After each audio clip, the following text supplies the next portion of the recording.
poisonous tree, which means any evidence obtained out of illegal means will be inadmissible in court. Madidismiss ito. But eventually, alam naman natin ng taong bayan na yun talagang purpose, hindi ang kaso or ang pag-address ng drug problem, kundi ipahiya si Pangulong Duterte, gumamit ng gimmick at ipalabas na mayroon silang malaking operation na will in fact sumablay ang script. Kaya Kasi nga, ang volume scripted. at ang vehicle hindi tumutugma. Ang pinatayo na kapitan walang alam kung ano sasabihin. Yeah. At ang nagdidirect at Nakakatawa nga ang eh. script ay ang presidente at ginamit siyang floor director sa press conference. Yeah, it was a very amateurish na Yes. pagka-stage na drug bust kunyari. So, I'm always looking at it from the perspective of a doctor. Yes. And I like so much what Attorney Trixie said, that it is a healthcare issue. In fact, it is, no? Kasi this staged na drug bust na yan, obvious naman that it's staged. Na-booking naman, booking. Yeah, and yet he went for it. What kind of mind is that, no?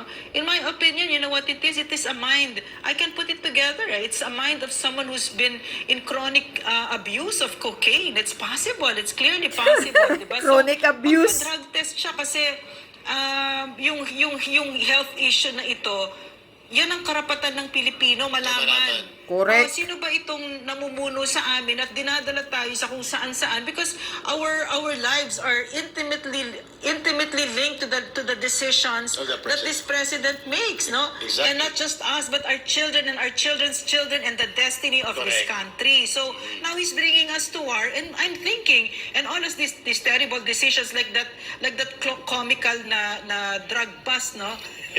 So what is, maybe he should really have that drug test. What is his mental condition, no? And besides, ma'am, Yeah. the more pressing issue right now and Yes. question, saan po ninyo kinuha, Mr. President, General Marbil and Secretary Abalos, ang 2 toneladang droga na yun? Kaninong budiga nyo Because hiniram? it's staged, no? Obviously, Yes. yeah. So, sino ang nagbubudiga nun? That's a Exactly. primary question. Pakitang Source. tao lang Kailan yan pa yun para binibigyan? malihis ang mga Kasi issue. sinabi niyo siya po hindi pa nagkaroon ng laboratory test. Questionable ang pagdala doon at nagkaroon kayo ng script na pumalpak, kung baga sa pelikula flop. Yun ang tinatawag na teatro budol. Yung teatro budol nyo ay pumalpak, Jetro sumambulan. Budul, ah. At ngayon, alam na ng taong bayan bakit inilabas yun. Una, para ipahiya at malisyusong intrigahin ang drug war ni Pangulong Duterte. Exactly. Nag-backfire. Pangalawa, ang purpose ng tabunan ang lumalawak at dumagsa na sentimento ng galit ng mamamayan na nagtipon-tipon sa Mindanao sa Tagum City. Yes. Third, upang pagtakpan ang sunod-sunod na issue na sinasambulat ni Ms. Maharlika at ng social media sa kanyang involvement sa drug abuse at mga pangungurakot ng kanyang mga tauhan at mga disipulo sa mga AICs at iba pang program of social welfare and benefits supposedly for the people. At ngayon, naglabas pa ng video ito si Tunying. Ito si Tunying ay naglabas ng video na ang kanyang content. Si Katunying. Anthony Taberna yata itong pangalan niya. Yeah, At ang content niya, ang First Lady, na nagraray-naraynahan na parang siya ay elected officer of the Mukhang government. labandera At ni tinatake Lisa niya dyan, ang ah. vice presidente. I think, tingnan natin itong video clip Oo. at iba pa mga Na video nagmukhang labandera slides, na nalugi. operations ni Tunying na pinalabas niya kung gaano ka-intriga ang mga inilalabas na statement daw ng First Lady laban sa Vice President. Yan, makita niyo ang mukha, oh. Hindi binayaran ng amo ng labandera. Ano ibig sabihin nun? Wala nang reconciliation yan? Budget din sa akin. I mean, for me, nasaktan ako because Oh, my talaga? husband will do everything to protect you. You ran together, di ba? Sama-sama tayo babangon muli. Pupunta ka sa rally, tatawagan yung presidente mong bangag. Di ba, you're going to laugh? Tama ba yan? Even Lenny never did that. Bakit? Kung tatawa, Akin, ah. pigilan Ano mo ba yung pag bad tumatawa? shot siya sa'yo? Sino ka? You are the wife of the president, yes, Ah. but you do not own this country and you Her are Royal not. Highness. The Royal Highness Lisa Araneta Marcos, bad shot siya sa akin. Her Royal Highness. So ano kung bad shot sa iyong vice presidente? 32 million po, First Lady Lisa Araneta Correct. Marcos ang bumoto kay Inday Sara Duterte. Sa'yo ilan? Sa'yo ilan? Sa asawa mo, tine-question pa ngayon kasi kinausap mong Smartmatic. At yan ay pinatotohanan ni Glenn Chong with affidavit. At yan din ang binulgar niya. Nag-hire ka pa ng 3 operators na bawal, foreigners. Griego, Romanian, and Bulgarian. Hindi mo sinasagot. Sino ka, First Lady Araneta Marcos? Banatan nyo At pa. bakit kami magtatamimi o mag-aalangan ang Vice Presidente o sino mang ordinaryong Pilipino sa'yo kapag na-bad shot sa'yo? Bakit? Anong gagawin mo pag na-bad shot sa'yo? Correct. Ano, ipapadukot? Kagaya ng ginawa mong pag-order sa ISAP na mangdukot? Oh. Ng mga bata sa pribadong away na mag-asawa na pinakialaman ninyo? Dahil kaibigan ng pamilya mo, kaibigan nyo ni Bongbong Marcos? Ito yung mga dapat makita ng taong bayan. How evil the intention ng ganitong mga tao na nakadikit sa puder at kapangyarihan ay pinahiram ng mamamayan sa presidente, akala nila sila rin ay presidente. Exactly the way they were described or she is described by former Executive Secretary Vic Rodriguez in Trixie and PCO or Press Secretary Trixie, Attorney Trixie. Kung gaano ang mga puder na ito ay nagagamit ng mga tao kagaya ni Lisa Araneta na nakadikit bilang asawa ng presidente. Ano ngayon? Ano ang issue mo sa Vice Presidente? Ikaw naman, Katunyeng, ano ngayon kung galit o bad shot sa kanya si Sara Duterte, mangingimi kami? Correct. Mag-aalangan kami at Anong maniniklubot paki ang namin? taong bayan na huwag kami maging bad shot. Vice Presidente, mag-ingat ka, bad shot sa'yo or bad shot ka kay Lisa Araneta. Sino yung So what? tanginang Lisa Ano yan? ngayon? Hampas ko mukha niyan. Dito ba talaga makikita kung ano kasama talaga nagda-drugs no? At saka yung alcohol, naku, ang sama niyan. So anyway, parang ako, ang feeling ko talaga dito, no? She said kasi she was always kind, no? But everybody knows. Everybody and my mother and my dog, all our dogs know. All of us know who is behind. Everybody knows, even my dogs and my breakdown cats of knows. our Vice President, where billions of taxpayers' Yun money ang has been issue. used to destroy our Vice President, a duly elected official of this country.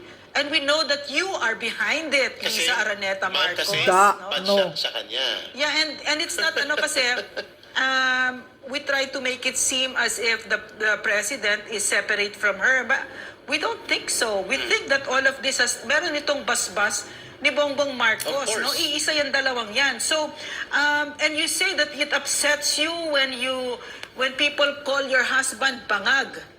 Ay, Correct. magpa-drug test kayo. Di Prove magpa-drug test, tama. Apat tayo. I mean, really, prove us wrong. Apat kami. Sabay kami ni Ma'am Lorraine, Yeah. si former President Rodrigo Duterte, si Inday Sara Duterte, Yes. ikaw, at si Bongbong Marcos Jr. and all of the rest sa Luneta, bukas mismo. In fact, you know, the Vice President has been nothing but humble and very supportive of the President, and nagpapaapi siya dito. Naiinis na nga tayong lahat kasi nagpapaapi siya and she's taken the high road, no? And yet we know, no? You know what my A1 source said, no? Pag nakatalikod ang Vice President, itong si Lisa Araneta Marcos makes faces. And it's not just one or two people, and they're willing to speak here and say it, no? So, Kinukutya niya, iniinsulto niya. yung iniinsulto niya, no? So, ito yung sinasabi natin, no, na itong mga hipokritong mga elitistang ito, ang definition nila ng kindness, yung forma lang. Yung kung ano yung itsura, yung palabas lang nila. Pero sa katotohanan, hindi lang knife ang pang-stab sa Vice President, kundi pati machete. Yes. No, that's kindness to you.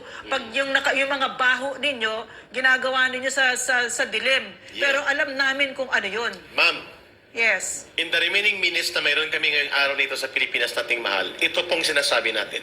Sa unang pagsambulat ng atake ng CPP, NPA, NDF last year, Yes. kay Vice President Sara Duterte on confidential and security fund, Yes. nagsasalita pang Malacanang. Ipinagtanggol pa ni Executive Secretary Lucas Bersamin at ng Budget Secretary ni Marcos, si Inday Sara Duterte. Sabi niya, kami nagbigay ng pondo, it was legitimate, it is the prerogative of the President, at yan ay dumaan sa prosesong nakaayon sa budget rules. At discretionary fund ng Presidente yan na ginagawa traditionally and legally. At ganoon din ang Marcos Jr. na Presidente. A week after, dito ko na may ugnay. Tumahimik silang lahat, pinabayaan nilang atakihin hindi lamang ng CPP, NPA, ND party list si Vice President Sara Duterte, pati na si Martin Romualdez, kinuyog na nila si Sara Duterte, bumuo ng alliance, at nakita na natin kung gaano kalubha sa isang buwan dinurog ang pagkatao, personalidad, at ang uri ng pagdalala ng politika ng mga Duterte, including Sara Duterte and her father. At dito ko naugnay binanggit ni Ma'am Lorraine sa video ni Kapunying. All along, it was never just Martin Romualdez in this alliance with the CPP, NP, NDF. All along, you revealed yourself here. First Lady Lisa Araneta Marcos, ipinakita mo po ang kulay mo. All along, ikaw pala ang nagdidirihi ng maruruming laro ng politika, manipulasyon, at pagpupundo ng mga bagay na nakaririmarim gamit ang abuso sa poder, kapangyarihan at iba pa, including po ang inyong pag-hire, posible, kasi lumabas ang pangalan mo at ni Mel Robles sa mga paid witnesses na Risa Ontiveros para sirain at atakihin ang integridad at dangal ni Pastor Kibuloy, sirain ang Kingdom of Jesus Christ, atakihin ang SMNI, birahin kami sa Kongreso, paggalawin ang NTC at ang MTRCB. Now, we have a proof how sinister, insidious, and evil-like ang mga design ng inyong operations, kung bakit nangyari ang pagligwak sa SMNI, pagwasak kay Pastor Kibuloy sa kanyang pagkatao, pag-atake sa Kingdom of Jesus Christ, suspension kay Hubahib, Governor, atake kay Pantaleon Alvarez, pag-atake kay Rodrigo Duterte, pagkawasak ng alliance na ito, because all along, it started with the way you want to relate with your political allies, the Duterte, especially the Vice President. Yeah, and Eric, mga kababayan, it was planned early on, yung panloloko nila sa Vice President. And during the SMNI debate where Pastor really supported you and spent hundreds of millions. All the way. I saw you, Lisa Araneta Marcos, bring your retinue of almost 100 people at 5,000 a plate, where you ate at the table of Pastor. All of us, you all ate there, no? Kita And you namin yun. never once said thank you. And not only that, wala kayong mga utang na loob, ginigipit nyo